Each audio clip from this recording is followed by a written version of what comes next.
सुगंधा मध्यम वर्गीय परिवार की लड़की है। माता पिता के अलावा एक छोटा भाई है। पिता की छोटी सी सरकारी नौकरी है। दोनों बच्चों की परवरिश अच्छी हो रही थी। देखते देखते समय निकल गया। सुगंधा ने खूब पढ़ाई करके मेडिकल कॉलेज में एडमिशन ले लिया। अपनी पढ़ाई के साथ एक हॉस्पिटल में पार्ट टाइम जॉब भी कर रही थी।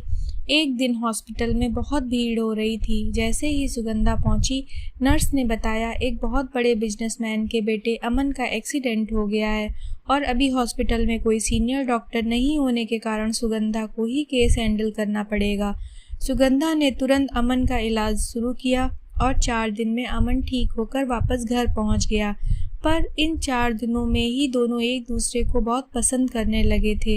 इसी बीच अमन और सुगंधा का कई बार मिलना हुआ। आखिरकार अमन ने सुगंधा को शादी के लिए प्रपोज भी कर दिया, पर दोनों के घर वाले तैयार नहीं हो रहे थे। अमन की फैमिली अमीर और अपने रुतबे के समान लड़की से शादी कराना चाहती थी।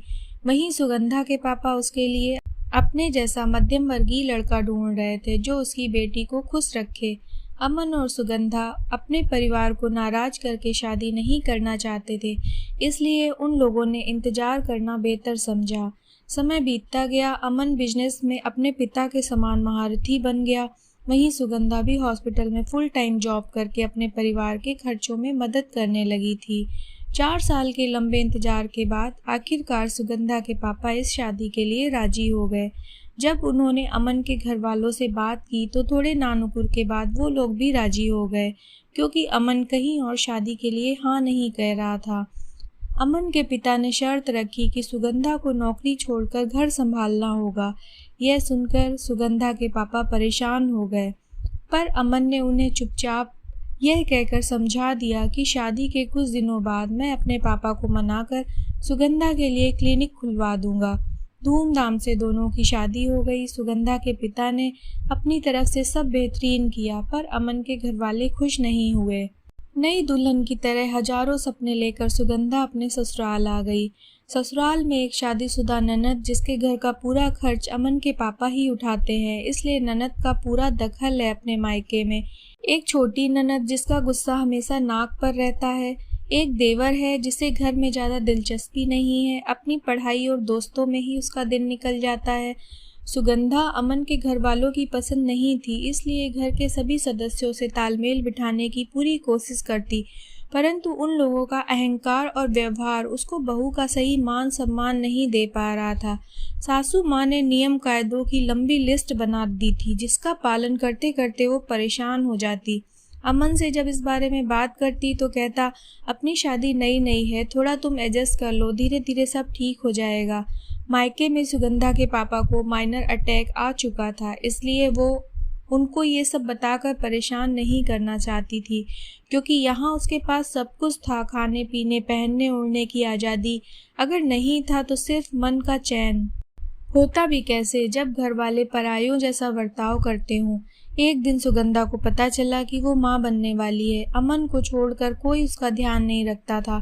अमन भी घर का माहौल देखकर सब समझने लगा। वो दबी छुपी जबान में विरोध करता तो घर वाले सारा दोष सुगंधा पर डालकर उसे कोसने लगते। धीरे धीरे दिन बीतने लगे और उसके घर नए मेहमान का आगमन हुआ। सुगंधा ने सोचा शायद अब इन लोगों के व्यवहार में परिवर्तन आएगा, पर अब तो स्थिति और भी बुरी हो गई, क्योंकि अब तो छोटे बच्चे के साथ पूरे घर का काम करना, और वो भी सभी नियम कायदों के साथ। अपने मन की बात किसी से न कह पाने का दर्द और ऊपर से छोटे बच्चे की जिम्मेदारी, इन सब में सुगंधा डिप्रेशन का शिकार हो गई। अवसाद और तनाव से उसकी और अमन की शादीशुदा जिंदगी भी बिगड़ने लगी, जिससे दुखी होकर सुगंधा ने आत्महत्या तक की कोशिश की। हार कर अमन ने उसे डॉक्टर को दिखाया तो पता चला वह गहरे मानसिक तनाव में है। अपने सोचने समझने की शक्ति खो चुकी है। अब उसे हॉस्पिटल में कितने दिन तक रहना होगा ये कहा नहीं जा सकता, और अब वो पहले वाली सुगंधा बन पाएगी या नहीं ये भी कहा नहीं जा सकता। अमन के ऊपर तो मानो गाज गिर गई। उसे समझ में नहीं आ रहा था कि कैसे उससे इतनी बड़ी गलती हो गई। घर आने के बाद उसने देखा किसी ने भी सुगंधा का हालचाल जानने की इच्छा नहीं की। सब फॉर्मेलिटी निभाकर अपने अपने कमरे में चले गए। आज अमन को पिछली सारी बातें चलचित्र की भांति चलने लगी। उसने मन ही मन एक निर्णय लिया और अपने बेटे को लेकर उस घर से हमेशा हमेशा के लिए चला गया। लेकिन जो उसने खो दिया वो उसे कभी वापस नहीं मिलेगा। दोस्तों, क्या सुगंधा ठीक हो जाएगी? आपके विचार में गलती किसकी है? क्या अमन ने सही निर्णय लिया? कृपया इस कहानी पर अपनी राय जरूर बताएं।